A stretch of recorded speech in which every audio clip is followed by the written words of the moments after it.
America needed a cultural upheaval to integrate African Americans into its society. Jim Crow laws kept African Americans isolated from white society and culture. These laws separated African Americans from their white counterparts in buses, bathrooms, and schools. During the First World War, many job opportunities arose. Around 380,000 African Americans served. Most African Americans believed their valiant effort in war was reason enough for better pay and higher skilled jobs back in America. White supremacists disagreed, and when African Americans marched for equal job rights, the supremacists launched violent riots that resulted in more than 300 African American lives lost and no jobs nor pay. These attacks inspired African Americans to relocate to the North to escape the tragic and endemic racism and segregation, which was so abundant in the South. African Americans relocated to many northern cities, and their African American populations correspondingly skyrocketed. New York by 66%, Chicago by 148%, and Detroit by 611%. Of all cities, Harlem, New York was among the most popular.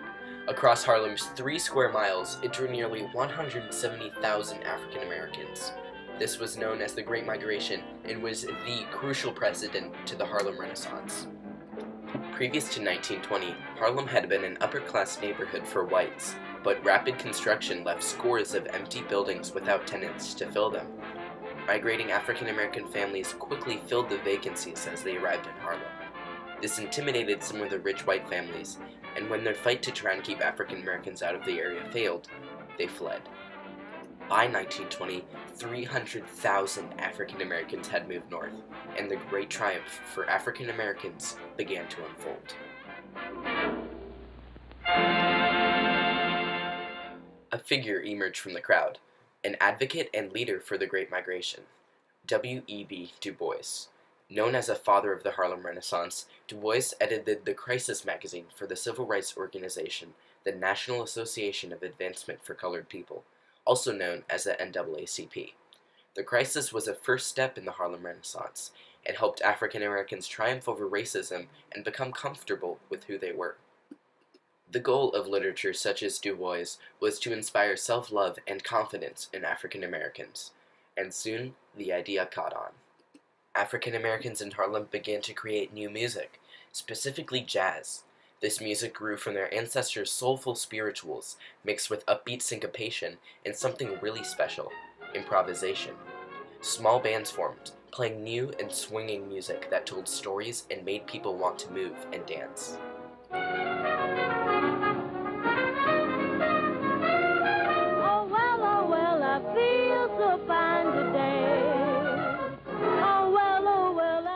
A photographer named James Vanderzee began to document what was quickly becoming a movement, a monolithic social renaissance.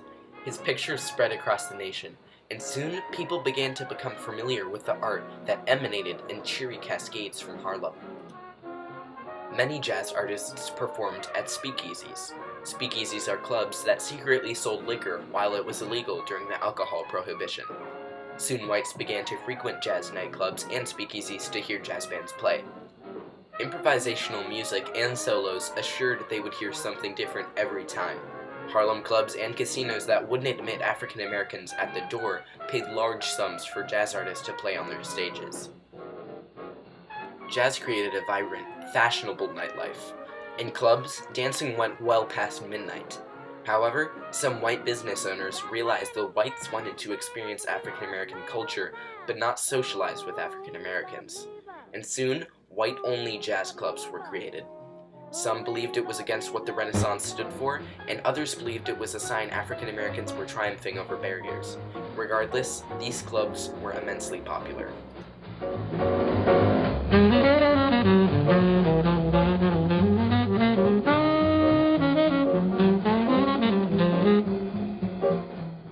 The most successful of these clubs was the Cotton Club. It featured jazz giants like singer Cap Calloway and Duke Ellington. The club even featured its own orchestra. Clubs like the Cotton Club helped jazz overcome racism and segregation and created opportunities for all African Americans. One such opportunity was the stage. Previously, Broadway and the performances on it were strictly kept white. The only African American roles that the white playwrights cast were very stereotypical, or minstrel shows. Minstrel shows were offensive and racist musicals where white actors painted their faces with burnt cork to appear African American. After whites were drawn to African American culture, they were more receptive to African Americans' other creative output, and in 1921, African Americans revolutionized Broadway.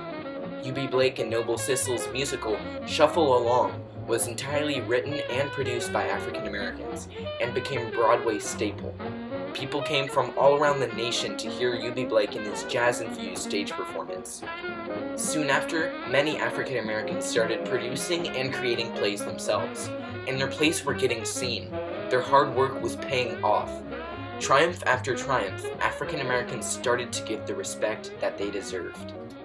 Interviewed on these effects on racism, prolific writer on the Harlem Renaissance, Lionel C. Bascom states, "Harlem became one of the few places in America where blacks and whites mingled in public places, restaurants, nightclubs, and political action committees.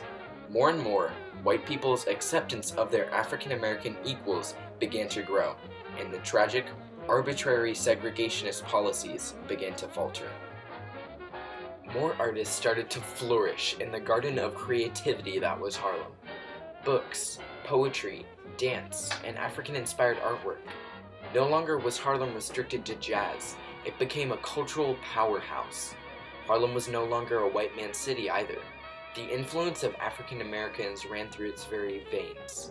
The increased jobs, productivity, and mainstream success of Broadway and the Cotton Club also caused the northern economy to grow. The University of Michigan shows that the median weekly wage for an African American increased dramatically from $9 in 1914 to $26.10 in 1930. That is equivalent to an extra $213 per week, or $11,706 a year in 2019 dollars. Also in 1930, the average African American worker in the North was earning $6 more than the average African American worker in the South. That is an extra $87 per week and $4,524 per year. 9 years after the start of the Harlem Renaissance, in 1929, the Great Depression rocked America's world. No group was hit harder than African Americans. By 1932, approximately half of African Americans across the U.S. were out of jobs. The low-level jobs that African Americans had previously were now eagerly taken up by whites.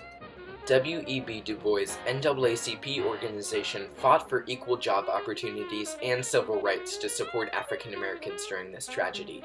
Legions of advocates surged to support the NAACP and other organizations. Many of these organizations, including the NAACP, are still internationally recognized today and are very active in pursuing equal rights. The NAACP helped desegregate schools and bring an end to the horrific tragedy of lynching.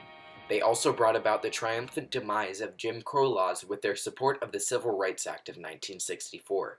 It also began to create acceptance and unification of African Americans. Everything from the art to the writing to the jazz still resonates in modern America. Asked about the Renaissance's effects on the world, Guelph University Cultural Studies professor Gregor Campbell said, "The divide is bridged when African Americans fully participate in all aspects of American society, from baseball to film, from professions to playgrounds. I think that cultural achievement is worth celebrating, and that the explosion of artistic work makes the Harlem Renaissance a highly effective argument against white supremacy." The triumph of the Harlem Renaissance was about creativity, self-expression, and self-love. It created music, but in the process it made so much more, showing people that their lives have value and nobody is above anyone else. The Harlem Renaissance turned the tragedy of racism into one of the greatest triumphs in American history. Oh well, I feel so fine today.